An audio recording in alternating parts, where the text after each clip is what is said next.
για να διώξω το πόδι του αντιπάλου πίσω.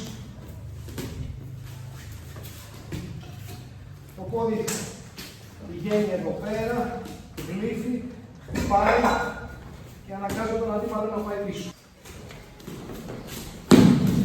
Το ίδιο μπορώ να κάνω χρησιμοποιώντας το χέρι αυτό. Το αφήνω και έρχομαι και πιάνω εδώ. Οπότε κατέβα. Εδώ να κατέβω.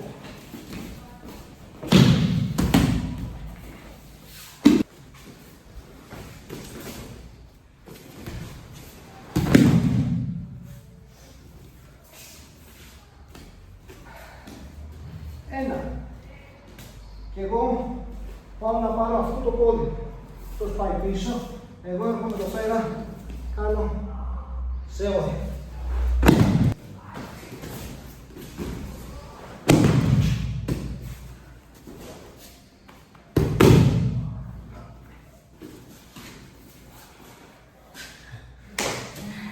Οκ, ευχαριστώ.